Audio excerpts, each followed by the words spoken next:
This is the all-new viral kitchen gadget from Ninja Kitchen, the Ninja Slushi. This thing sells out immediately every time it's in stock, and the best way to get a hold of one is to get on the mailing list, and as soon as it becomes available, pull the trigger before it sells out. But is it even worth it?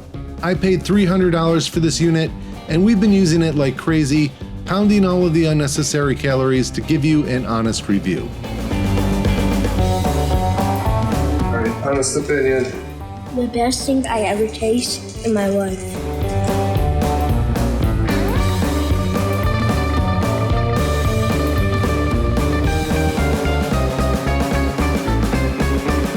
Out of the box, there's really nothing to assemble, just a few pieces to clean. Those pieces are the condensation catch, auger, vessel, and 2-part drip tray. And that's it. This unit is ready to go once you lock in the vessel. This unit has options for slush, spike slush, that's an alcoholic beverage, frappe, milkshake, and frozen juice. You can use the Ninja presets and dial it in with the temperature control setting. There were a couple times I didn't like the consistency, so I poured my drink back in and decreased the temperature.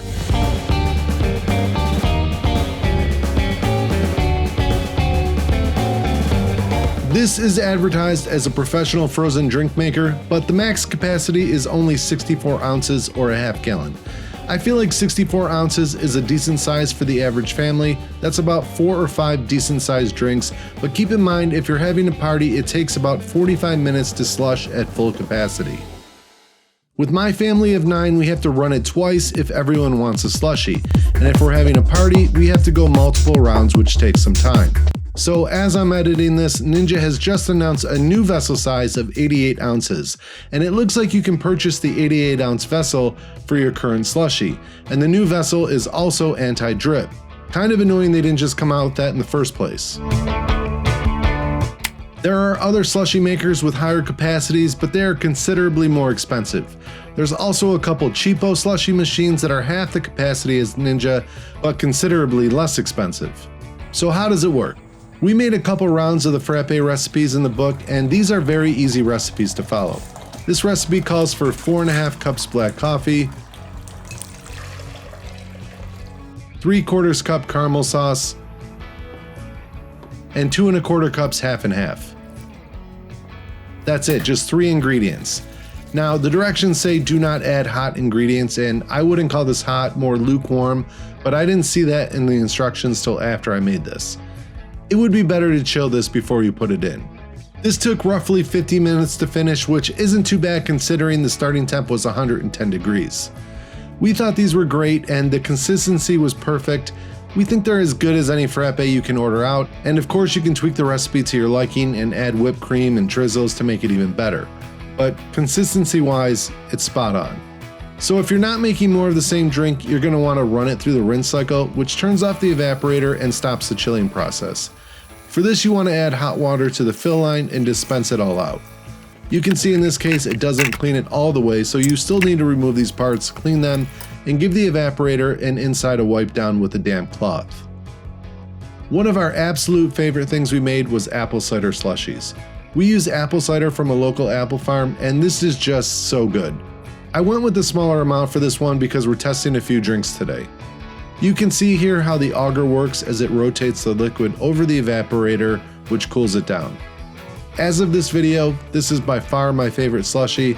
This smaller batch took about 25 minutes. You can see here the smaller batches don't pour out as well, but it eventually all comes out.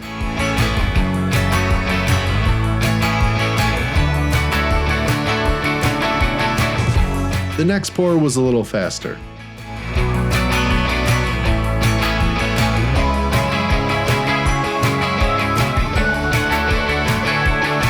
Next, we tried the milkshake function. I'm following the recipe in the book for a chocolate milkshake, which consists of a 1/3 cup granulated sugar, 1/2 cup of cocoa powder, 4 1/3 cups whole milk, 2 1/3 cups heavy cream, 2/3 cup chocolate syrup, and a tablespoon of vanilla extract.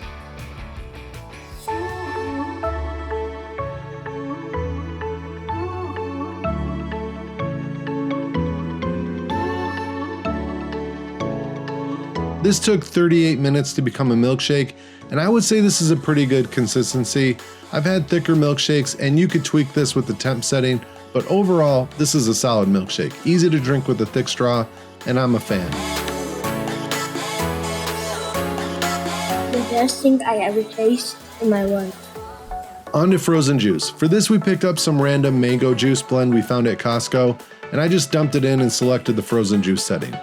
I wasn't sure what to expect with this setting. It only took 23 minutes, and when I poured it, I knew I wanted more of a slushie, so I dumped it back in and selected the slushy setting. And that was perfect. Flavor-wise, the family was mixed on this one, but consistency-wise, it was perfect for a slushie. Next, we're doing just straight root beer, and that's what I have come to appreciate about this machine, is that you can just throw in a bottle of your favorite sugary drink, whether it's juice or pop, and you can make it a slushie. It's that uncomplicated. Now, for some reason, and I already knew this because we've done root beer before, but it comes out a little too liquidy, so again, I poured it back in and decreased the temp to make it more slushy-like. We've done other sodas like Coke and grape, and the default setting works fine for those.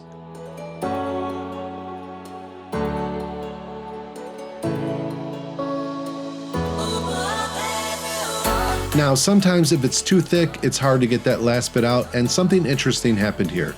We tilted the machine a little too much, and it shut off on us and gave a bunch of warning lights.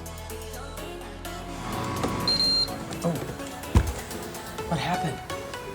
Did you hit off? No, it's flashing. It's some warning. I'm sure that's a safety feature and hopefully prevented us from damaging the machine, but after a restart, it seemed to work just fine. So is the Ninja Slushi worth $300? Certainly many people think it is, as it's selling out as fast as they're restocking them. I can tell you that it works very well and we're thoroughly enjoying it. It's extremely easy to use and it can turn practically any drink with enough sugar into a slushie. I also feel like it's a pretty unique machine, and judging by the comparable products on Amazon, I think that price is somewhat justified. So you tell me, would you pay $300 for a slushie maker? Sorry we didn't test the spike setting, we don't drink alcohol, but feel free to leave your experiences in the comments. That's it for this review, God bless, and we'll see you on the next one.